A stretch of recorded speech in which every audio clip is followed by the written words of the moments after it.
അപ്പോൾ ചാപ്റ്ററിൻ്റെ പേര് pair of linear equations in 2 variables എന്നാണ്. സോ ഫസ്റ്റ് ലീനിയർ ഇക്വേഷൻ എന്ന് വെച്ചാൽ എന്താണ്? നമ്മൾ ഏതൊരു ഇക്വേഷൻ എഴുതുമ്പോഴും വേരിയബിൾ ഇൻക്ലൂഡ് ചെയ്തിട്ടുള്ള equation, suppose X plus 1 equal to 0, X minus 9 equals 12, ഇങ്ങനെയൊക്കെ ഇക്വേഷൻസ് എഴുതുമ്പോൾ ഇതിൻ്റെ മൊത്തത്തിലുള്ള പവർ എന്ന് പറഞ്ഞാൽ അറിയാലോ, അതായത് എക്സ് സ്ക്വയർ എന്നൊക്കെ എക്സ് ക്യൂബ് എന്നൊക്കെ എഴുതുമ്പോൾ ഈ മേലുള്ള എക്സ്പോണൻ്റില്ലേ ആ ടേമാണ് നമ്മൾ പവർ എന്ന് ഉദ്ദേശിക്കുന്നത്. അത് 1 ആയിട്ടുള്ള ഇക്വേഷൻസിനെയാണ് ലീനിയർ ഇക്വേഷൻസ് എന്ന് പറയാം. ഓക്കെ, അപ്പോൾ അങ്ങനെയുള്ള പോളിനോമിയൽ ജസ്റ്റ് എക്സ്പ്രഷൻ മാത്രമേ ഉള്ളൂ, എ എക്സ് പ്ലസ് ബി, ആ എക്സ്പ്രഷനെയാണ് ലീനിയർ പോളിനോമിയൽസ് എന്ന് പറയാം. ഓക്കെ, അപ്പം എക്സിൻ്റെ പവർ 2 ആവുമ്പോൾ നമ്മൾ ക്വാഡ്രാറ്റിക് പോളിനോമിയൽ എന്ന് പറയില്ലേ.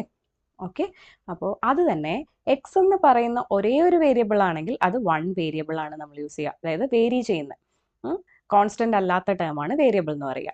അപ്പോൾ അതിൻ്റെ കൂടെ വൈയും കൂടെ വന്നാലോ 2 വേരിയബിൾ ആയില്ലേ, അതാണ് 2 വേരിയബിൾസ് എന്നുകൊണ്ട് ഉദ്ദേശിക്കുന്നത്. ഓക്കെ, 3 വേരിയബിൾസ് ആണെങ്കിൽ എക്സ് വൈയും ഇസഡും ഏതെങ്കിലും ഒരു ലെറ്ററും കൂടെ ആഡ് ആയിട്ട് വരും. ഓക്കെ, നമ്മൾ ഈ ചാപ്റ്ററിൽ എക്സും വൈയും മാത്രം, ഏത് ആൽഫബറ്റ് വേണമെങ്കിലും യൂസ് ചെയ്യാം കേട്ടോ. നമ്മൾ പണ്ടുകാലം മുതലേ അൺനോൺ നമ്പേഴ്സിന് എക്സും വൈയും കൊടുത്തുകൊണ്ടാണ് അത് യൂസ് ചെയ്യുന്നത്. ഓക്കെ, അപ്പോൾ വേരിയബിൾസും മനസ്സിലായി, ലീനിയർ ഇക്വേഷൻസ് എന്താണെന്ന് മനസ്സിലായി. ഇനി ഈ ലീനിയർ ഇക്വേഷൻസ് റെപ്രസെൻറ്റ് ചെയ്യാനും സോൾവ് ചെയ്യാനും നമുക്ക് 2 മെത്തേഡാണ് യൂസ് ചെയ്യാൻ പറ്റുക. ഗ്രാഫിക്കൽ മെത്തേഡും യൂസ് ചെയ്യാം, ആൾജിബ്രൈക് മെത്തേഡും യൂസ് ചെയ്യാം. അപ്പോൾ ഈ വീഡിയോയിൽ നമ്മൾ ഗ്രാഫിക്കൽ മെത്തേഡാണ് ഡിസ്കസ് ചെയ്യുന്നത്. ഓക്കെ, അപ്പോൾ 2 ഇക്വേഷൻസ്, പെയർ ഓഫ് ഇക്വേഷൻസ് ആണല്ലോ, അപ്പോൾ 2 അൺനോൺ ഉണ്ടെങ്കിൽ, 2 വേരിയബിൾ ഉണ്ടെങ്കിൽ ഒബ്വിയസ്ലി 2 ഇക്വേഷൻ ഉണ്ടെങ്കിൽ മാത്രമേ നമുക്ക് സോൾവ് ചെയ്യാൻ പറ്റുള്ളൂ. Okay, X plus Y equal to 2 എന്ന് പറഞ്ഞിട്ടുണ്ടെങ്കിൽ നമുക്ക് എക്സും വൈയും കണ്ടുപിടിക്കാൻ പറ്റില്ല. 2 ഇക്വേഷൻസ് എങ്കിലും വേണം മിനിമം, എങ്കിൽ മാത്രമേ 2 അൺനോൺസ് എക്സും വൈയും നമുക്ക് 2 ആയിട്ട് കണ്ടുപിടിക്കാൻ പറ്റുള്ളൂ. അപ്പോൾ 2 ഇക്വേഷൻസ് ഉണ്ടെങ്കിൽ നമുക്ക് അത് വെച്ചിട്ട് 2 ലൈൻസ് വരയ്ക്കാൻ പറ്റും അല്ലേ, 2 ലൈൻസ് നമുക്ക് വരയ്ക്കാൻ പറ്റും. ആ ലൈൻസ് വെച്ചിട്ടാണ് നമ്മൾ ഇവരുടെ സൊല്യൂഷൻ സോൾവ് ചെയ്യാന്ന് പറഞ്ഞാൽ, സൊല്യൂഷൻ കണ്ടുപിടിക്കുക എന്ന് പറഞ്ഞാൽ എന്താ meaning? Finding the value for X and Y. Okay, അതാണ് സൊല്യൂഷൻ കണ്ടുപിടിക്കുക എന്ന് പറഞ്ഞാൽ മീനിങ്. അപ്പോൾ 2 ലൈൻസ് ഉണ്ടെങ്കിൽ അവരെങ്ങനെയൊക്കെ ഇൻ്റർസെക്ട് ചെയ്യുന്നുണ്ടോ ചെയ്യുന്നില്ലേ എന്നൊക്കെ വെച്ചിട്ടാണ് നമ്മൾ സൊല്യൂഷൻ കണ്ടുപിടിക്കുക. ഓക്കെ, അപ്പോൾ ആ നേച്ചർ ഞാൻ പറഞ്ഞുതരാം. ആൾജിബ്രൈക് മെത്തേഡ് നമ്മൾ അടുത്ത വീഡിയോയിൽ ഡിസ്കസ് ചെയ്യാം. ഓക്കെ, ഗ്രാഫിക്കൽ മെത്തേഡ് അനുസരിച്ച് നമ്മൾ ഈ കോർഡിനേറ്റ് സിസ്റ്റം ഉണ്ടല്ലോ, അതിൽ എക്സ് ആക്സിസ് വൈ ആക്സിസ് നമുക്ക് നമ്പേഴ്സ് ഒക്കെ ഉണ്ടാവും. അപ്പോൾ നമ്മൾ ലൈൻ റെപ്രസെൻറ്റ് ചെയ്യണം. ഞാൻ ചുമ്മാ എളുപ്പമായിട്ട് 2 ലൈൻസ് വരയ്ക്കുകയാണ്. അപ്പോൾ അങ്ങനെ 2 ലൈൻസ് വരയ്ക്കുന്ന ടൈമിൽ അത് ഒരു പോയിന്റിൽ ഇൻ്റർസെക്റ്റ് ചെയ്യണം. 2 ലൈൻസും കൂടെ ഒരേ പോയിന്റിൽ, സിംഗിൾ പോയിന്റിൽ ഇൻ്റർസെക്റ്റ് ചെയ്യുകയാണെങ്കിൽ നമ്മൾ ആ 2 ഇക്വേഷൻസിന് യുണീക്കായിട്ട് ഒരൊറ്റ സൊല്യൂഷൻ ഉണ്ട് എന്ന് പറയും. യുണീക്ക് സൊല്യൂഷൻ ആണുള്ളത്. X equal to some value ഉണ്ടാവും, Y equal to some value ഉണ്ടാവും. കറക്റ്റായിട്ട് നമുക്കത് പറയാൻ പറ്റും. ഓക്കെ, എങ്ങനെയാണ്? ആ 2 ലൈൻസ് വരയ്ക്കുമ്പോൾ ഒരൊറ്റ പോയിന്റിൽ ഇൻ്റർസെക്റ്റ് ചെയ്യുകയാണെങ്കിൽ. ഇൻ കേസ് അത് ഒരു പോയിന്റിലല്ല ഇൻ്റർസെക്റ്റ് ചെയ്യുന്നത്, നമ്മൾ ആ ലൈൻ വരച്ചു, ആക്ച്വലി ഫസ്റ്റ് ലൈൻ ഇങ്ങനെയും കിട്ടി, സെക്കൻഡ് ലൈൻ ഇതിൻ്റെ ഉള്ളിൽ തന്നെ കിട്ടി. ഓക്കെ, ആ 2 ലൈൻസും കോയിൻസൈഡ് ചെയ്തു, കോയിൻസിഡൻറ്റ് ലൈൻസ് എന്നാ പറയുക. അങ്ങനെ കോയിൻസിഡൻറ്റ് ലൈൻസ് ആണ് കിട്ടിയിരിക്കുന്നതെങ്കിൽ ഈ ഓരോ പോയിന്റും, അല്ലേ, ഇത് കോയിൻസൈഡ് ചെയ്തിരിക്കുന്ന ഓരോ പോയിന്റും ആക്ച്വലി ഇതിൻ്റെ സൊല്യൂഷനാണ്. അതായത് എക്സിന് തന്നെ കുറേ വാല്യൂസ് നമുക്ക് കിട്ടും, അതിന് കറസ്പോണ്ടിങ് ആയിട്ട് വൈക്കും കുറേ വാല്യൂസ് കിട്ടും. ഓക്കെ, അപ്പോൾ ഇൻഫിനിറ്റ്ലി മെനി സൊല്യൂഷൻസ് ആണ് ഈ കോയിൻസിഡൻറ്റ് ലൈൻസിന് വരിക. Infinitely many solutions. Okay,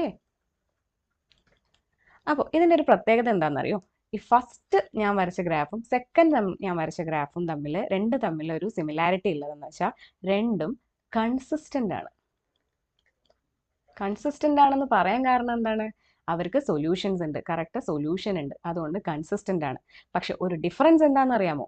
first graph എന്ന് പറയുന്ന 2 ലൈൻസും ഇൻഡിപെൻഡൻ്റ് ആണ്, അല്ലേ?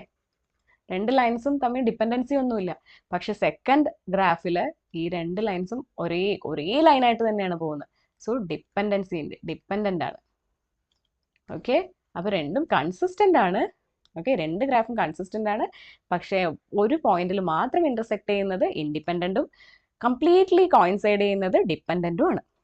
ഓക്കെ, അപ്പോൾ ഇനി ഒരു ചാൻസും കൂടെ ഇല്ലേ? കോർഡിനേറ്റ് സിസ്റ്റത്തിൽ ഒരു ചാൻസും കൂടെ ഉണ്ട്. എക്സ് ആക്സിസ് വൈ ആക്സിസ് ഈ 2 ലൈൻസിനും ഇങ്ങനെയും പോകാമല്ലോ.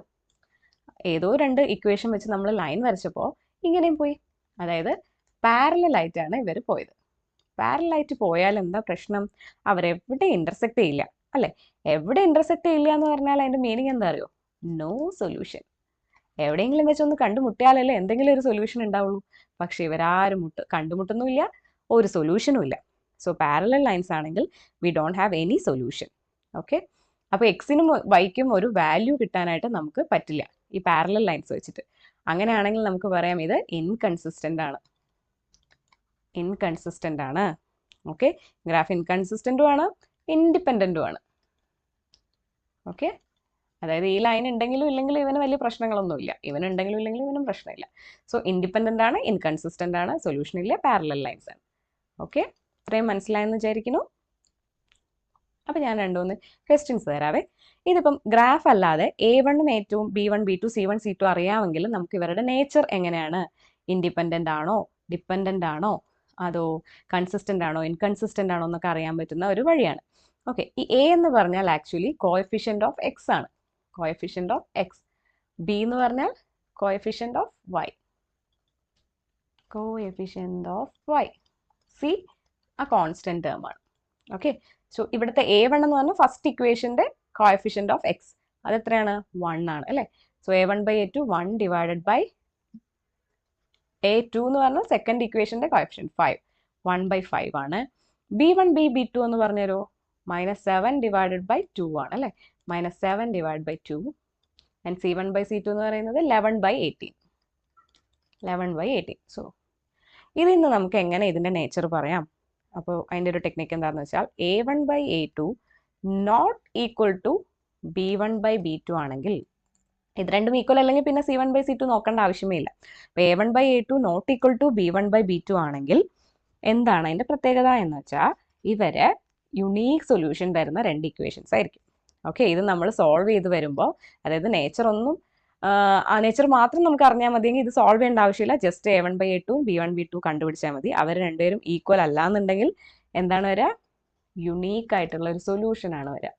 യുണീക്ക് സൊല്യൂഷൻ തരിക എന്ന് വെച്ചാൽ എക്സിനൊരു വാല്യൂ വൈക്കൊരു വാല്യൂ നമുക്ക് കറക്റ്റായിട്ട് കിട്ടും. അവർ ഇൻ്റർസെക്ട് ചെയ്യുന്നത് ഒരു പോയിന്റിലായിരിക്കും, at 1 point. Okay, intersect at 1 point ആയിരിക്കും. പിന്നെന്താണ്, ഇങ്ങനെ യുണീക്ക് സൊല്യൂഷൻ തരുന്നത് എന്താണെന്ന് നമ്മൾ പറഞ്ഞത്, കൺസിസ്റ്റൻ്റ് ആയിരിക്കും, പിന്നെ ഇൻഡിപെൻഡൻ്റ് ആയിരിക്കും. ഇൻഡിപെൻഡൻ്റ് കാരണം യുണീക്ക് സൊല്യൂഷൻ ആണ് തരുന്നത്, അതായത് ഒരു പോയിന്റിൽ മാത്രമേ അവർ ഇൻ്റർസെക്ട് ചെയ്യുന്നുള്ളൂ, അതുകൊണ്ട് ഇൻഡിപെൻഡൻ്റ് ആയിരിക്കും. അപ്പോൾ ഞാൻ ഇത്രയും കാര്യങ്ങൾ പറഞ്ഞതൊന്ന് മനസ്സിൽ വെച്ചിട്ട് അടുത്ത പേജിൽ വരുന്നതൊന്ന് ടിക്ക് ചെയ്യാൻ എന്നെ ഹെൽപ്പ് ചെയ്യണം കേട്ടോ. നിങ്ങൾക്ക് വേണമെങ്കിൽ ഇതൊന്ന് പോസ് ചെയ്തിട്ട് നിങ്ങൾ ചെയ്ത ആൻസേഴ്സ് കറക്റ്റ് ആണോ എന്ന് ചെക്ക് ചെയ്യുകയും ചെയ്യാം. ഓക്കെ, അപ്പോൾ ഈ പ്രോബ്ലത്തിൻ്റെ ഈ രണ്ട് ഇക്വേഷൻസിൻ്റെ A1/A2 not equal to B1/B2 ആണ് വന്നത്. അപ്പോൾ ഇതിൽ ഏതൊക്കെയായിരിക്കും ശരിയാവുക? Okay, intersect at 1 point correct ആണോ? യെസ്, A1/A2 എന്ന് പറയുന്നത് നോട്ട് ഈക്വൽ ടു B1/B2 ആണ് എനിക്ക് കിട്ടിയത്.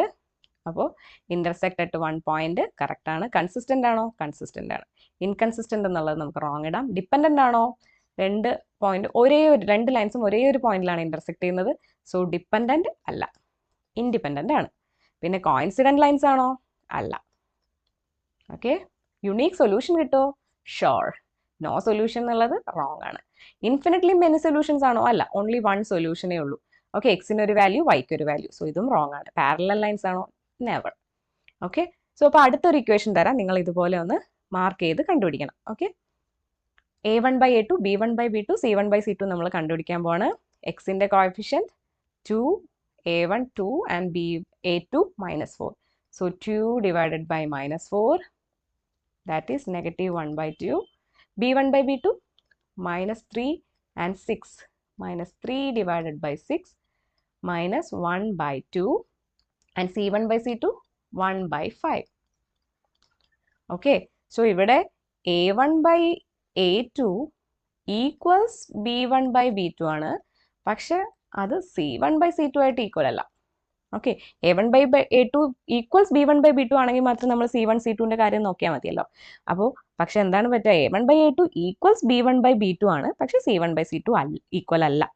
അങ്ങനെയുള്ള കേസിൽ എന്താ വരികയെന്ന് വെച്ചാൽ ഞാൻ പറഞ്ഞുതരാം, അത് കഴിഞ്ഞ് നിങ്ങളതൊന്ന് പോസ് ചെയ്തിട്ട് അടുത്തത് ആൻസർ ചെയ്യാൻ നോക്കിയാൽ മതി. ഓക്കെ, അപ്പോൾ ഇങ്ങനെ വരുന്ന കേസിൽ ഇവർ പാരലൽ ലൈൻസ് ആയിരിക്കും. ഓക്കെ, പാരലൽ ലൈൻസ് ആണെങ്കിൽ നോ സൊല്യൂഷൻ അല്ലേ? അതെ, സൊല്യൂഷൻ ഒന്നും കിട്ടില്ല. രണ്ട് ലൈൻസ് ഇങ്ങനെ പാരലായി പോകുന്നത്, എവിടെയെങ്കിലും ഒന്ന് ഇൻ്റർസെക്ട് ചെയ്തെങ്കിൽ മാത്രമേ നമുക്ക് സൊല്യൂഷൻ കിട്ടുള്ളൂ. അപ്പോൾ ഇതിൽ രണ്ടുപേരും പാരലായിട്ട് പോകുന്ന ലൈൻസ് ആണ്. പിന്നെന്താണ്, അവർക്ക് സൊല്യൂഷൻ ഇല്ല. അവർ ഇൻഡിപെൻഡൻ്റ് ആണോ ഡിപ്പെൻഡൻ്റ് ആണോ? ഇൻഡിപെൻഡൻ്റ് ആണ്, ഡെഫിനറ്റ്ലി ഇൻഡിപെൻഡൻ്റ് ആണ്. പിന്നെ ഒരു കാര്യം കൂടി പറയാമല്ലോ, കൺസിസ്റ്റൻ്റ് ആണോ? അല്ല, സൊല്യൂഷൻ ഇല്ലാത്തതുകൊണ്ട് ഇൻകൺസിസ്റ്റൻ്റ് ആണ്. ഓക്കെ, അപ്പോൾ ഈ രണ്ട് ഇക്വേഷൻസിൻ്റെ A1/A2 equals B1/B2 not equals C1/C2 ആണ്. അപ്പോൾ ഒന്ന് പറഞ്ഞു തരാമോ ഏതൊക്കെയായിരിക്കും എനിക്ക് കറക്റ്റ് ആക്കാൻ പറ്റുക എന്നുള്ളത്? Intersect at 1 point, wrong. Consistent, wrong. Inconsistent, yes. Dependent, parallel lines അല്ലേ, ഡിപ്പെൻഡൻസി ഇല്ല. Independent, yes. Coincident lines, no. Unique solution, no. No solution, yes. Infinitely many solution, ഒരു സൊല്യൂഷൻ ഇല്ലാത്തടത്ത് എങ്ങനെ മെനി സൊല്യൂഷൻ വരിക? റോങ്. Parallel lines, yes.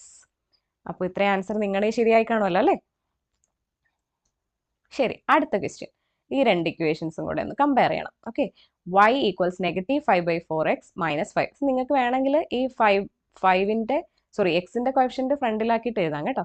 ഇത് ഇങ്ങോട്ടേക്ക് രണ്ട് numbers ഇങ്ങോട്ട് പോയാൽ ഇത് പോസിറ്റീവ് ആവും അല്ലേ? 5/4x + y + 5 = 0. ഇത് ഇപ്പുറത്ത് വന്നാൽ +20 = 0 എന്നാവും. ഓക്കെ, A1/A2 എന്ത് വരും? 5 / 5/4. കറക്റ്റ് അല്ലേ? So 5 times 4/5, that is 20/5. 4. B1/B2 എന്ന് പറഞ്ഞു തന്നെ 4 തന്നെ. C1/C2 എങ്ങനെയാണ്? 20 / 5. ഇത് -20 ഇപ്പുറത്തേക്ക് വരുമ്പോൾ +20 ആവും. +20 / 5 = 4. ഓക്കെ, സോ ഇവിടെ എങ്ങനെ വന്നു? A1/A2 equals B1/B2 equals C1/C2. എല്ലാം സെയിം ആയിട്ട് വന്നു. അങ്ങനെ എല്ലാം സെയിം ആയിട്ട് വന്നെന്ന് പറഞ്ഞാൽ അവർ രണ്ടുപേരും ഒന്ന് തന്നെയാണ് അല്ലേ? രണ്ട് ലൈൻസും ഇങ്ങനെ കോയിൻസൈഡ് ചെയ്ത് വന്നു. അപ്പോൾ കോയിൻസിഡന്റ് ലൈൻസ് ആണ്, അവർക്ക് ഇൻഫിനിറ്റ്ലി മെനി സൊല്യൂഷൻസ് ഉണ്ടാവും. ഓക്കെ, പിന്നെ എന്തൊക്കെ പറയാം നമുക്ക് ആദ്യം നിന്ന് ഉള്ളത്? കൺസിസ്റ്റന്റ് ആണ്, ഡെഫിനറ്റ്ലി കൺസിസ്റ്റന്റ് ആണ്, ഡിപ്പെൻഡന്റ് ആണ്. ഓക്കെ, അപ്പോൾ ഇനി ഒന്ന് അടുത്ത ആൻസർ ചെയ്ത് നോക്കൂ. A1/A2 equals B1/B2 equals C1/C2. ഏതൊക്കെ നമുക്ക് ടിക്ക് മാർക്ക് ചെയ്യാൻ പറ്റും? ഇന്റർസെക്ട് അറ്റ് 1 പോയിന്റ്, അല്ല. Consistent, yes, we are getting solution. Inconsistent, wrong. Dependent, yes. Independent, no. Coincident lines, yes. Unique solution, no. No solution, no. Infinitely many solution, yes. Parallel lines, no. അപ്പോൾ ഇത്രയും കാര്യങ്ങൾ clear ആയെന്ന് വിചാരിക്കുന്നു. Algebraic method നമ്മൾ അടുത്ത ക്ലാസ്സിൽ discuss ചെയ്യുന്നതാണ്. നിങ്ങൾക്ക് ഇഷ്ടപ്പെട്ടെങ്കിൽ നിങ്ങൾ സബ്സ്ക്രൈബ് ചെയ്യണം കേട്ടോ. Okay, thank you.